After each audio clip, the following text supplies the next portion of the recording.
Hi everyone, this is Samantha from the Dancing Soap Dish. I hope you're well. It's time for another collaboration and I'm really excited to be participating in the 2024 Autumn Crafty collaboration with Mini Scenes GB and Crafty YouTubers United. Welcome to everybody who is watching the collaboration tonight, and also to my usual YouTube subscribers who are here for today's autumn themed melt and pour soap tutorial. For those of you who don't know me, I am a melt and pour soap crafter or artist. Here on the screen is a couple of my past autumn themed soap projects to give you some examples. What is melt and pour soap, you may ask? Well, you can actually buy pre-made blocks of glycerin soap that can be melted down, and then you can add your own scent and your own color, and you can mold them into some truly beautiful soap bars. And that's what my YouTube channel is all about. It is full of melt and pour soap projects. So let's get started on today's tutorial. I'm using this rectangular silicone mold. It's actually a resin mold, but I think I could get maybe 2 decent sized bars of soap out of this if I cut it down the middle once it's finished. So this is the first time I'm using this mold. I thought I'd give it a try. So I want to go for a sunset effect for my soap today, and the best way to get a sunset effect is to actually use an ombre or gradient technique, and that is where you put your soap mold on an angle, which I'm just trying to organize here with these breadboards. I'm just sort of using one to prop up the edge of the other so that my mold is on a slight angle. And what I'm going to do is I'm going to pour in some transparent colored soap base to cover about 3/4 of the surface of the mold at that angle. And then I'll spin it around, do the other side with a different color. And then what you can get is a beautiful sort of gradient effect of one color changing into the other color, which works great for, a sunset effect.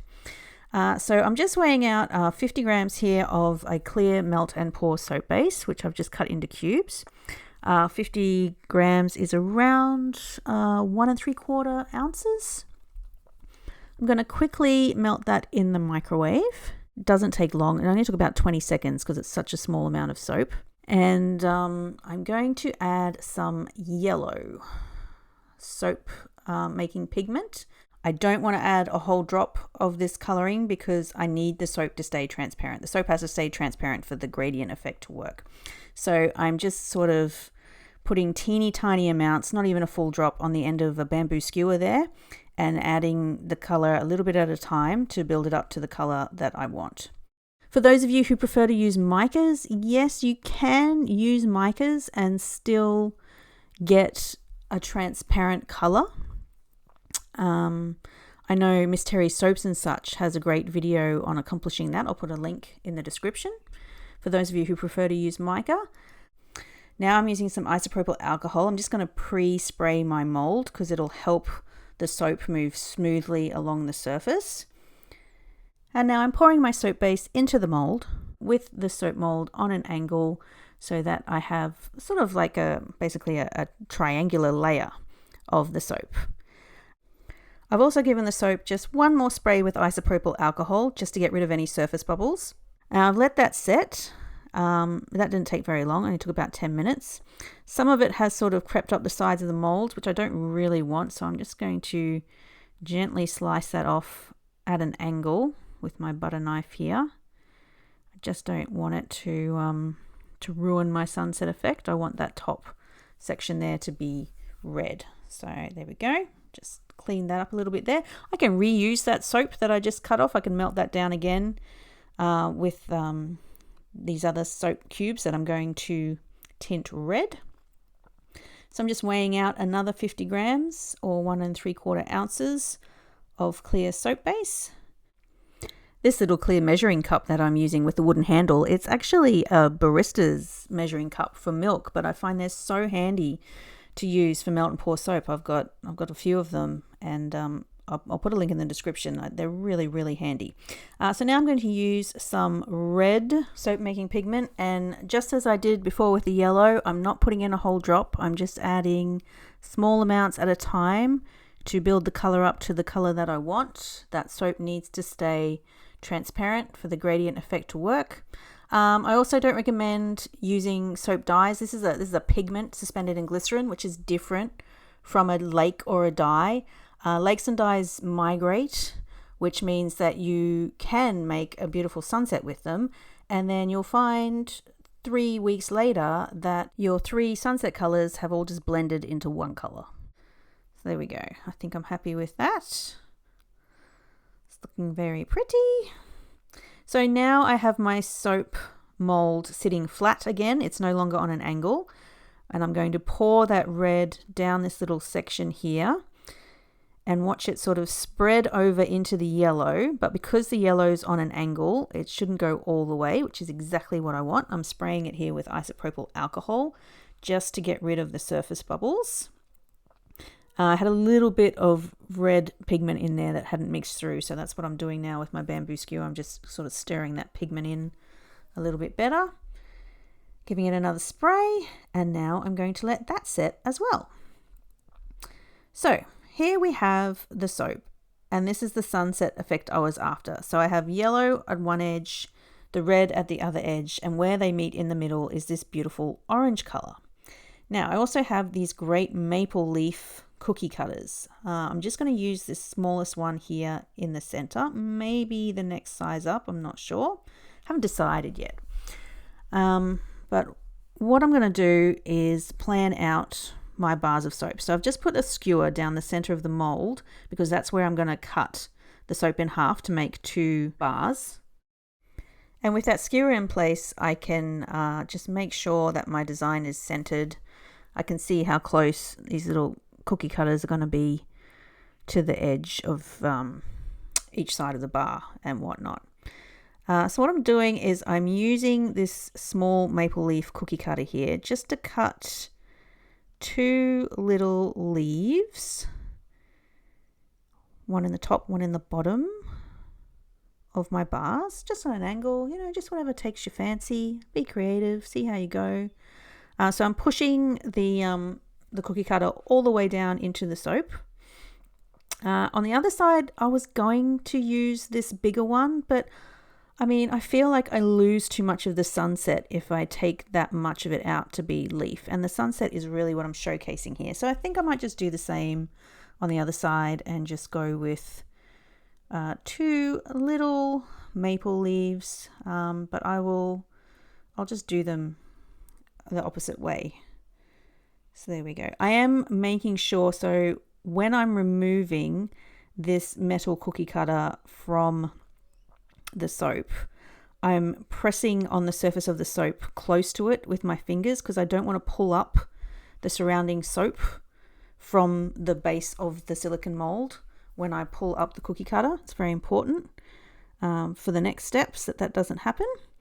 And now I've just used my skewer just to jimmy this out. Actually, I was expecting this to be a lot harder. I thought for sure I'd have to really destroy these little cutouts in order to get them out of the soap. I mean, they do have, some of them do have a mark on them from the skewer where I have pried them out, but you know what? I might be able to use these again. These look pretty good. There's just a little bit of a scratch on them, but that's okay.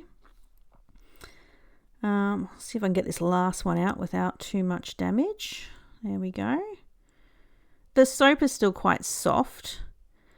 I'm wondering if I was actually just going to fill in these leaves with a gold color, but I'm thinking, what if I put these little cutouts back in to the soap, but in the opposite color, with the opposite colors in each one?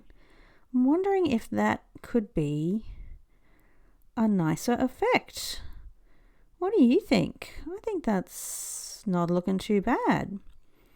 I'm just just getting rid of, there was a mark in the bottom of this one from the skewer, so I'm just sort of flattening it back out a bit. But if I push that down in there, that actually doesn't look too bad. I'm just pushing it really firmly back in because I don't want the next layer of soap to be able to seep down and under through the edges of these leaves here. I don't know, what do you think? That's actually not what I originally planned, but I'm going to go with it. I think it could be a really nice effect. Okay, so I've popped those little leaves out that I've cut with my cookie cutter, and I've just swapped them round. So I've put the red-orange leaf in the orange-yellow section, and the orange-yellow leaf back in the red-orange section. And it's just, yeah, it's an interesting look there. I think I like that. I think I'm going to go with that.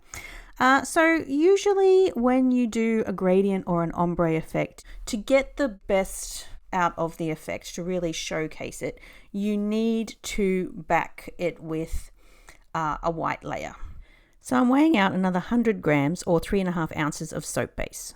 I'm not going to use a white layer today, even though I think that would look beautiful. But because I'm just in keeping with like the fall theme, I'm actually going to do a sparkly gold layer. So here is my gold mica here that I'm going to use. I'm adding this mica to my essential oils that I'm going to use to scent the soap. So here I have a blend of wild orange and cedarwood essential oils that I'm going to use to scent this next layer of soap. And I've mixed the mica into that before then mixing it into the soap because it just helps the mica incorporate better into the soap. Otherwise the mica tends to float. It's hard to stir in. I'm also adding 1 drop of titanium dioxide because it was quite a metallic-y gold and I'm looking for a little bit more of a satiny gold. So see, once I added that drop, that the gold has a much more satin look to it now, which is what I'm after. So I just sprayed some isopropyl alcohol and now I've poured in this next layer. I do work quite quickly because you don't want the soap setting while you're trying to work with it, which absolutely can happen. You can't take all day. You do really have to hustle when you're working with melt and pour soap. So I've just poured that gold layer over. It's now set. It's a couple of hours later and I am going to pop it out of the mold. The soap is still quite soft. I probably should have left this overnight, but you know, you can't wait when you do things like this. You're just so desperate to see what they look like. You tend to pop them out a little bit earlier than you should. And even though I've been doing this for years, I still find myself popping my soap out sooner than I should. I think it's kind of thinner than what I was going for, but as it's the first time I used that mold, I wasn't quite sure how much to use. But basically there's a layer of gold on the back and then the front layer is the sunset, which has turned a lot more golden than it was because of the gold backing. So the red has sort of become a really deep orange and the yellow is sort of a golden yellow. But that is perfect. That's exactly what I wanted because it's fall and that's the look I was going for. So I'm really glad that I chose to back that with gold as opposed to white. If I was going to do anything differently, it would be to make the soap bars bigger, so thicker, so maybe double the recipe I'd do next time. Now I'm just giving it a quick measure and I'm going to score a line down the center with this ball-tipped stylus here. And what that will give me is the perfect line that I can use to line up my soap cutter and cut it perfectly down the center. So here they are, my beautiful autumn sunset melt and pour soap bars with the beautiful gradient and the swapped around maple leaves. Again, as a variant, you could have just done let the gold from the back fall through and you have gold maple leaves, or you could have backed it with white instead of gold. Plenty of ways you can customize these. I think all of them would look just as fabulous. But anyway, drop me a comment, let me know what you think. Give this video a thumbs up and also please like and subscribe if you love what I do. Until next time, enjoy.